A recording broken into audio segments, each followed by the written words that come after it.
It is Friday, March 29th, 28th. I think it's March 28th. I can't remember. Might be March 29th. Anyways, it's the end of March. February. End of March. Man, I don't even know what month it is. This is Landon Blake. Ruggedly handsome. Land surveyor extraordinaire. Doing a truck brain dump this morning. My brain dump this morning is going to talk a little bit about rules versus judgment, good judgment, and why at our company at RH, our team prefers, I don't know if I should say our team yet, Brian and I, the owners of the company, we prefer a loose framework that allows for judgment rather than a rigid set of rules. And I want to talk about, in this brain jump, I want to talk about why Brian and I prefer that loose framework that allows for judgment. And then I want to talk about what the advantages are. So I'm going to give you a couple examples so you understand the difference. Then I'm going to talk about what the advantages are of a loose framework that allows for judgment when compared to a rigid set of rules. And then I'm going to conclude with some reasons why I think this is so hard for people that come to work for me. They have a hard time with this. My team right now is having a hard time with this. But it's really important. And I am going to beat it into them. But not physically, but mentally and culturally, they are going to have to learn to operate in a system that requires good judgment instead of a rigid set of rules. They are going to have to learn to do that, or they are not going to work for us. That's how important it is. It's critically important. And it has to do with the survival of our business and the type of business that we want to run and the environment that we compete in. Hopefully I could talk about that a little bit. Before I begin with the two examples, I want to just explain why I'm talking about this. And I just touched on it, but I want to drill down a little bit so you understand why am I taking 30 minutes or 45 minutes this morning to talk about this? On a fairly regular basis, when we are having conversations with our team at Redefined Horizons, we get in these situations where we're talking about how we fix a problem or how we get better at something or how we need to tighten up our discipline a little bit. A very common reaction I get from my team is they essentially say something like, just give us rules and then we'll know what to do.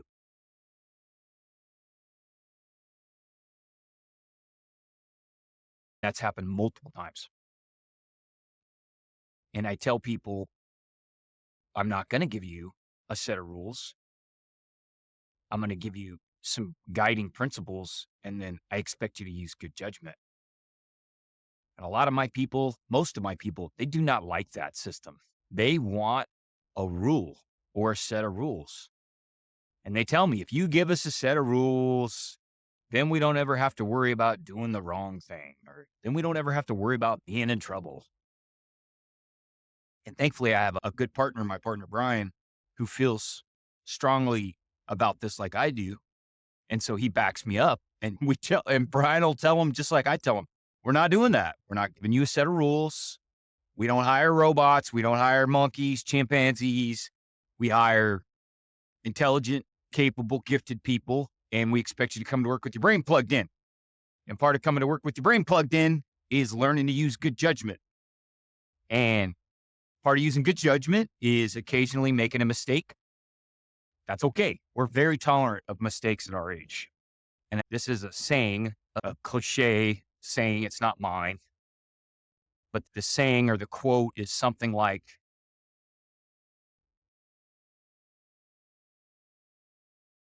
good judgment. You need good judgment. Dang. Good judgment comes from bad judgment, or good judgment is a result of making mistakes. And that's part of the reason why it's a little bit painful. But we want our people to use good judgment. We think they're going to be better prepared to serve our clients and better prepared to serve the team and their coworkers and better prepared in life if they can learn to do this. So that's what I'm talking about. It's a vital capability that people at RH need to learn, because Brian and I are not going to create a business that has a 2,000-page rule book.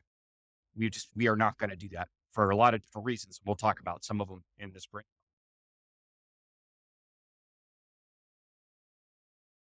Let me give you a couple examples of how a rigid set of rules would operate versus a loose framework for good judgment. And one of these, I think both of these are things that have come up in RH, situations very similar to this have come up in RH. So that's why I'm using them as examples. So the first one is management of your work schedule. What time you show up for work, and when you take your lunch break, and how long your coffee breaks are, and how many coffee breaks you get in a day. We don't have a set of rules about that at RH. We don't. Most days of the week, 4 days out of 5 or 5 days out of 5, some weeks, Brian and I don't care. We don't care when you get to work, and we don't care when you leave, and we don't care how many Starbucks runs you make, and we don't care if you take a nap in the afternoon because you're tired. We don't care. We give people a framework with some principles. The framework are principles. And then we let people use their judgment. So when I talk about a framework of principles in this example, what am I talking about? We tell people, be honest with us. When you do your timesheet, don't charge us for hours you don't work. We're not worried about 3 minutes. Don't charge us for an hour. If you're taking a nap for an hour, don't charge us for that. Don't charge the client for that. Be honest with us. We're not worried about 30 minutes or 30 seconds or 3 minutes. So be honest with us. We tell them, make sure you're getting your work done, that you're available for your coworkers when they need you to be and when you tell them you're going to be. And be productive and do your best to be productive and reasonably efficient. That's it. Like, those are the 3 principles. Be available for your coworkers. Keep your commitments. Be honest. Be productive. That's a set of principles. And as long as you're making reasonable efforts to follow those principles, I don't care when you show up to work. Almost everybody works from home on Wednesdays, except for me and the field crews and Miriam. So almost everybody just does their own thing on Wednesday. I don't know, more than half of the company, 3/4 of the company. And then I can't remember the exact amount. I got 3 or 4 people that work from home most of the time. And I've got one team member. She's got 3 kids and a busy life. And sometimes she works at 8:00 at night or at 5 in the morning on a Saturday. I don't care. She needs the money and she needs the hours, and working at 8 p.m. on a Friday helps her fill out her work week and get her job done. I want to give her the power to do that. So here's where we get the conflict. So I don't micromanage people on their work schedules. Neither does Brian. Now, on Mondays, usually we have a team huddle. And we have a little bit of a conflict at our company. I don't know, conflict's not the right word, a little bit of a rough spot. The field crews like to get there early and leave early, especially in the summer when it's hot. And I've got some people that mostly work in the office that would prefer to show up at 9 or 10 because they're not morning people. I understand that. So we got to come up with a compromise there. Brett, I probably can't have the team huddle at 6 a.m., but I probably can't have it at 10 a.m. either. We got to do something in the middle. And the team decided as a group that we were going to meet at 0700 for the team huddle so that everybody could be together. And first team huddle we had under that arrangement, everybody was late. Not way late. I don't know, 5 to 10 minutes late. So I was irritated because I'm old school and it irritates me when people are late. So we got to talking about it. And people are like, just give us a rule. Just give us a rule and just tell us that we got to be at work the same time every day. And then we don't have to think about it. And I told them, I said, no, not going to do that. I'm not going to do that. I am not going to give you a rule so that you don't have to plug your brain in and be a grown up. I said, that's not the answer. The answer is you individually manage your schedules. And if you tell me you're going to be here at 7 a.m. on a Monday, be here at 7 a.m. on a Monday. Set 2 alarm clocks. Put an alarm clock in the bathroom. So you got to physically get out of bed to shut it off. That's what I do. Like, I don't care. You figure out what you need to do. I said, I'm not going to punish somebody on my team that likes the flexibility the other 4 mornings a week because you can't get here when you tell me you're going to get here one day of the week. That's not the answer. And it doesn't align with our culture, setting up that kind of system of rules. I don't want to count coffee breaks or time lunch breaks. I don't want to do it. It's a waste of my time and energy. And I need people that can be honest and be adults. If you can't be honest and be an adult, then the solution is to fire you, not to create a bunch of rules that you have to follow and that Brian and I have to administer.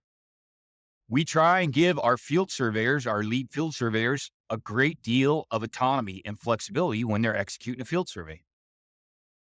Now, they have a loose framework of principles. So I'm going to use survey control as an example. Usually when we go out to the field, we have a rough idea of where we would like to put survey control and how we are going to survey it. But I don't have a rule book. And I want my lead field surveyors to have some flexibility. If they get out to the job site and they realize that the location we picked for our primary base point, something's changed. There's somebody planted a giant tree grove there, or there's a new tall metal building there that's going to cause a bunch of multipath, or it's right next to a site that's under construction and there's a bunch of concrete trucks going in and out, like whatever stuff happens. They can move the control point to a new location. And if I tell them they need to do 20-minute fast static sessions on the primary control and they get out there and realize that the GNSS conditions are worse than we thought, the tree cover's heavier than we thought, or the timber's taller than we thought, they can change that to an hour or 2-hour occupations if they want. If they get out to the site and they realize somebody cut down all the trees, and I told them to sit for 2 hours, they can drop that to 30 minutes if they think that's going to work. If I told them to run a traverse and they think it's more efficient to do a least squares adjustment with some total station cross ties, they have the authority to change that plan. What are my principles for control? We need to leave good permanent control behind on the site. The next field surveyor to the site needs to be able to find that control. We need good, tight network adjustments with reasonably accurate coordinates for the purpose of the work. For us, that generally means less than 1/10 of a foot at the 95% confidence level. Typically, when we're setting control, we use we use heavy tripods or bipods with weighted legs and good prisms. We do direct reverse observations with the total station. We're doing fast static or PPK, not RTK. Those are general principles. And my guys do great at this. Yeah. Sometimes they come back and they say, hey, boss, I changed the plan a little bit. Here's what I did. I'm like, no problem. Oh, hey, next time, think about this, or think about add a cross tie there, or maybe set a second base over here and check a couple of points. So we back and forth on it a little bit. And that's great because what I'm doing is I'm developing their judgment as a party chief.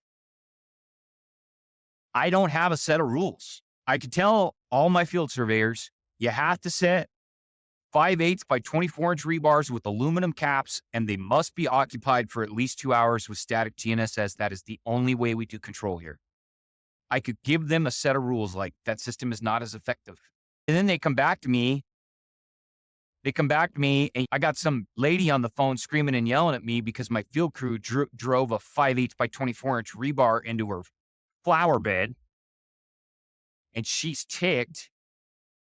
And my field crew gets back and I said, why did you think it was going to be okay to drive a 5/8 by 24-inch rebar and leave it sticking up with bright fluorescent orange flagging on in the middle of that lady's flower bed?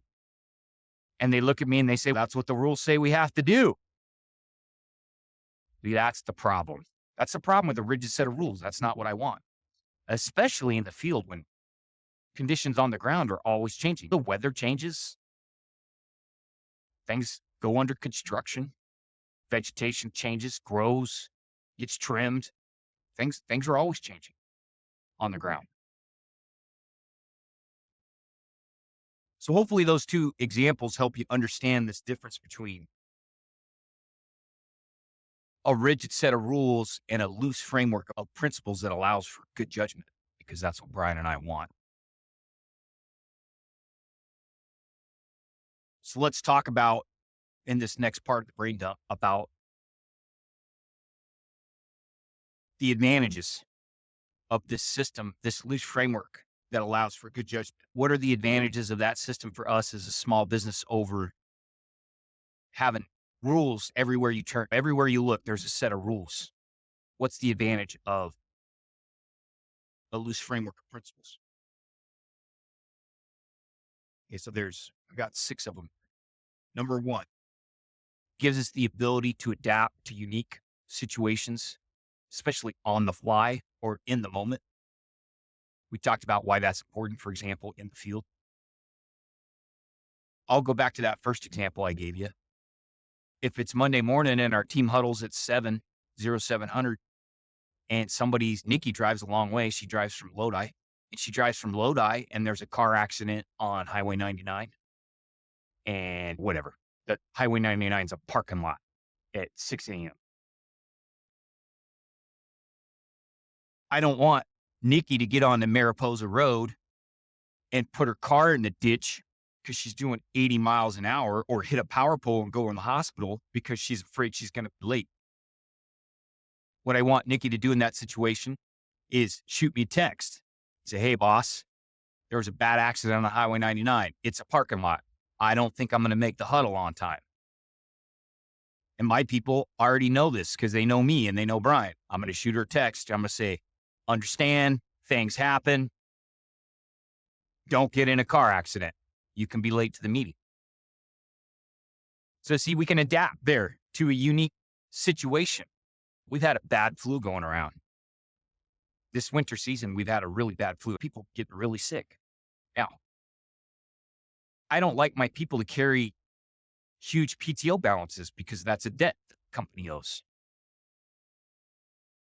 So I tell them, keep your PTO balance down. I want you to take time off. Take 3-day weekends, take a couple vacations, 1-week vacations, 2-week vacations, whatever. Don't roll into the new year with 4 weeks of PTO on the books. And I will yell at people for that. I got one guy, he's a great guy, great worker. Matthew. Like, Matthew doesn't take vacations. Like, every once in a while towards the end of the year, I got to tell Matthew, bro, schedule a vacation. He's a good kid. He's a hard worker. He just doesn't remember to take vacations. Okay, now the flip side of that is a lot of my people carry 2 or 3 days of PTO, and that's it. And that's great. That's what I want. What happens when they get a really bad flu and they need to miss 2 weeks of work? Here's what I tell them. If you get a really bad flu, or you get COVID-19, whatever, and you're going to be sick for 2 weeks and you've only got 3 days of PTO on your books, it's okay. We'll let you go a week in the red on PTO.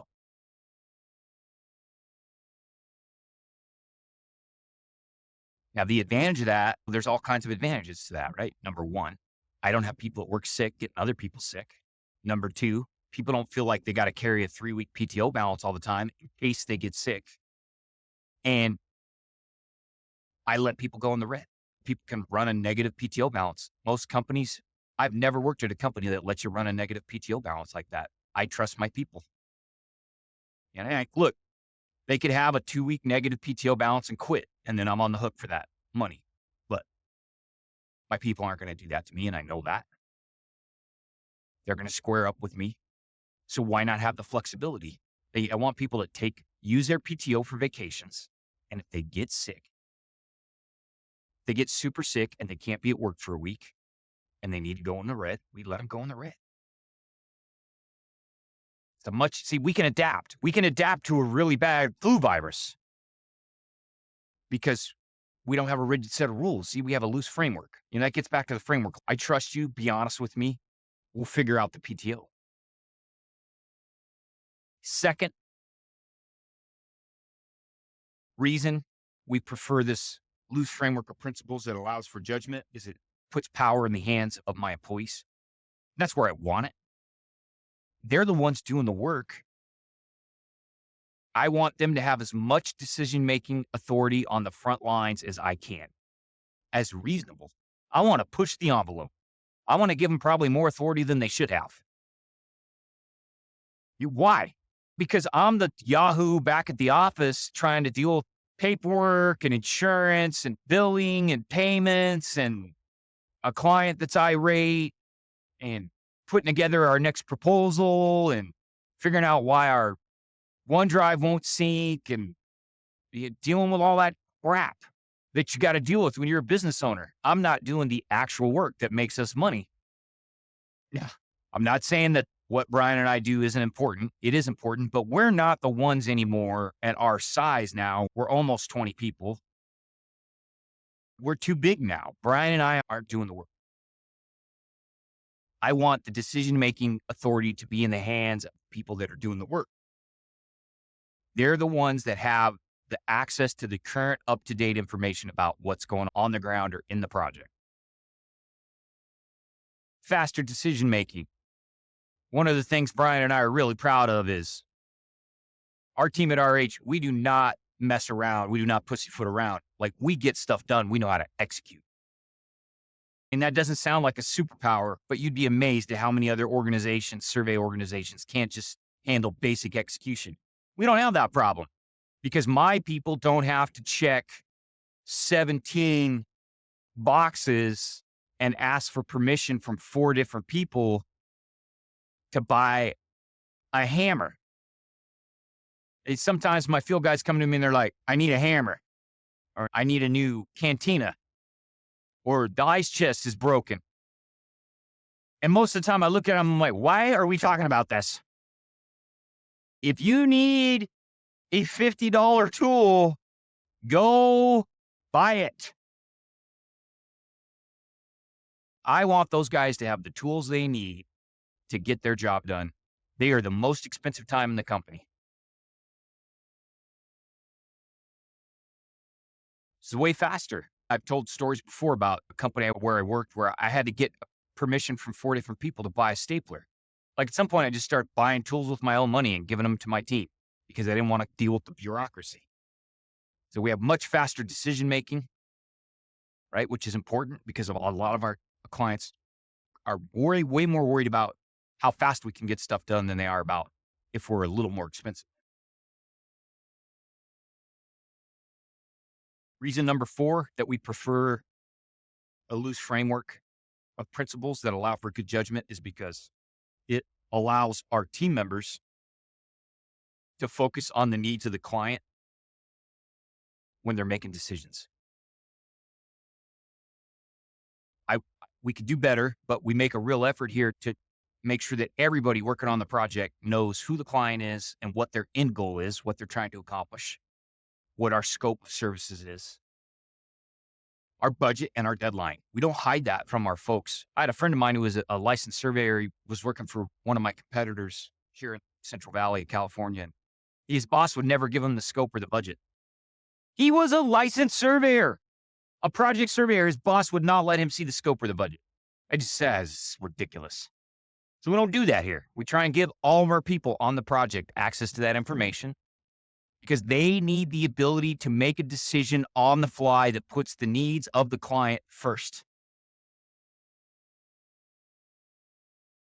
I'll give you an example.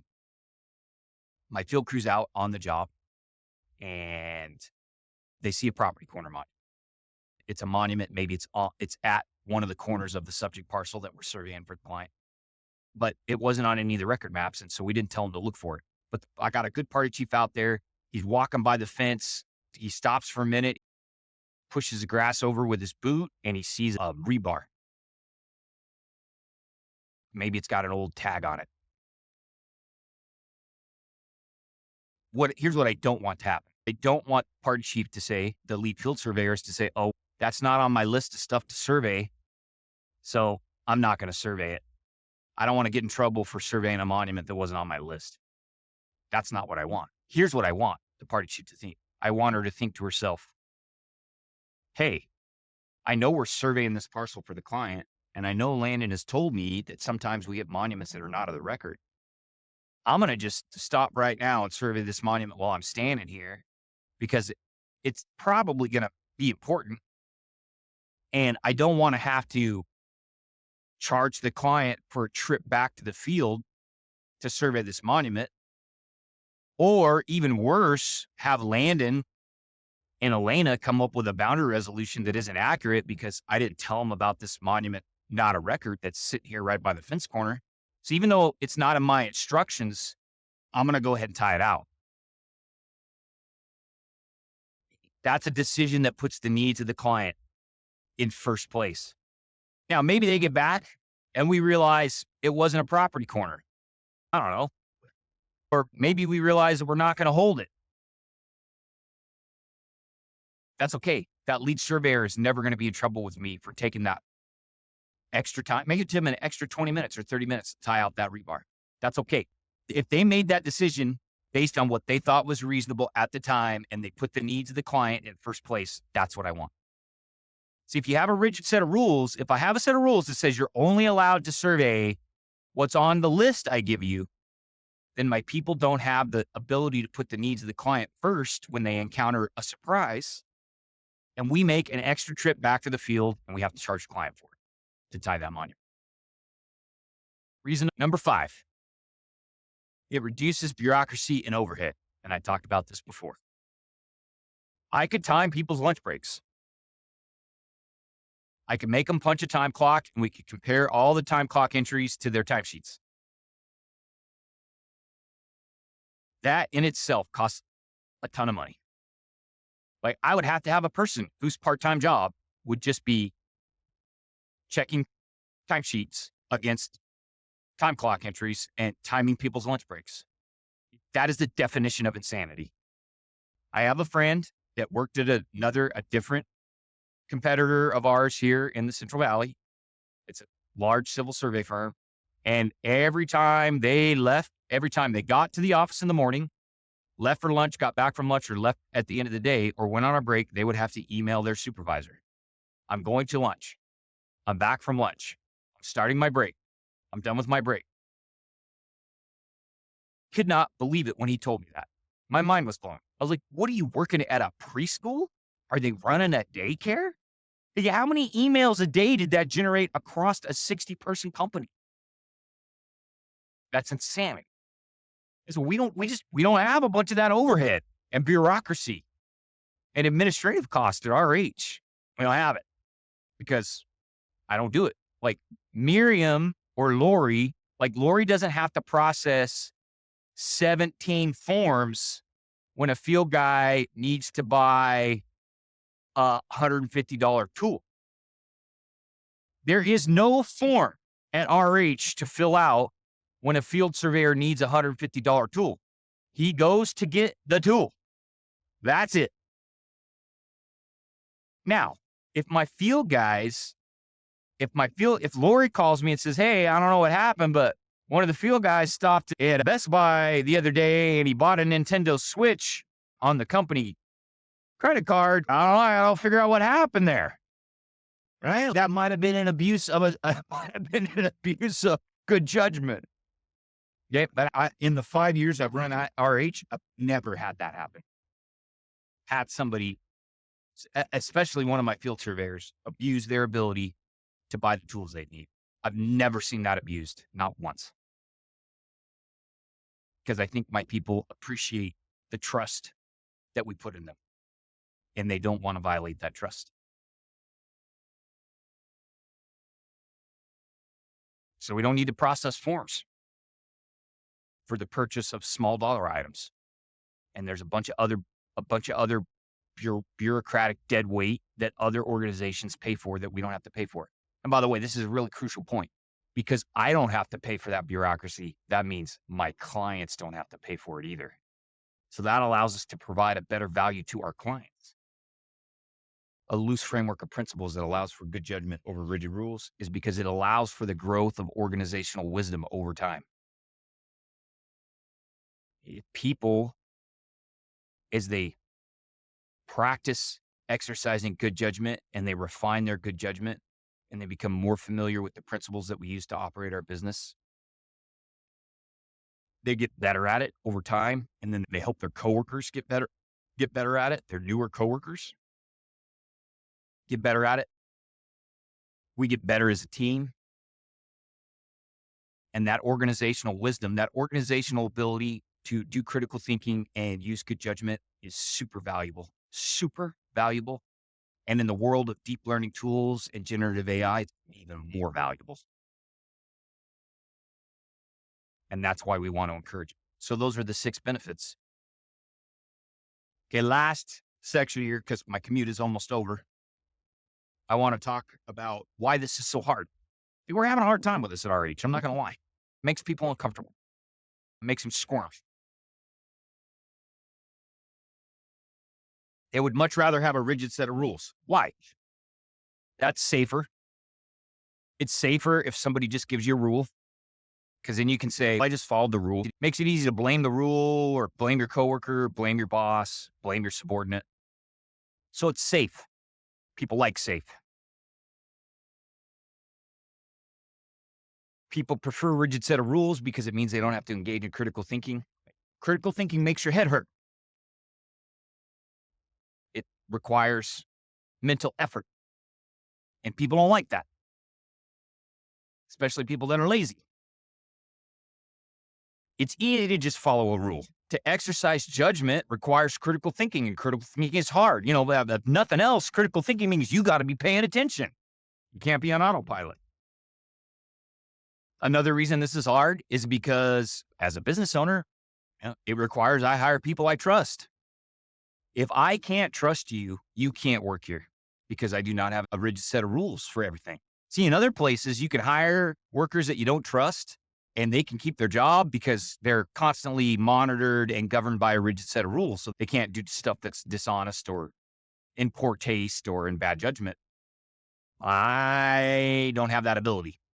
Like, my people have to be trustworthy. And it's hard to find trustworthy people. It takes more effort on my part, which is part of the reason we try and hire through referrals when we can. One of the things I tell people on a regular basis that work for me is, look, it's really hard to get hired. It's really hard to get fired from RH. You basically have to lie to me or steal from me. That's basically it. You got to lie to me, steal from me, or threaten a coworker. That's the list. Because I need people I can trust. If you lie or steal or threaten violence, that means I can't trust you. And then that means you can't work for me. So that's one of the reasons why it's hard.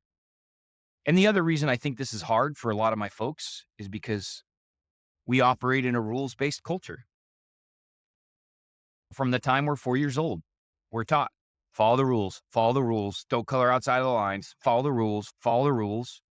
And then every time we break the rules, we get punished.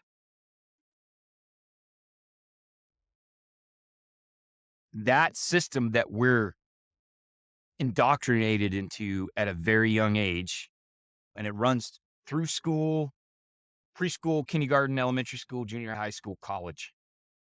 Then you get your first job at a place like Walmart or IBM or Amazon, all rules based. part of why we struggle a little bit with this NRH is I have to get people to unlearn that behavior that has been ground into them since they were 4 years old.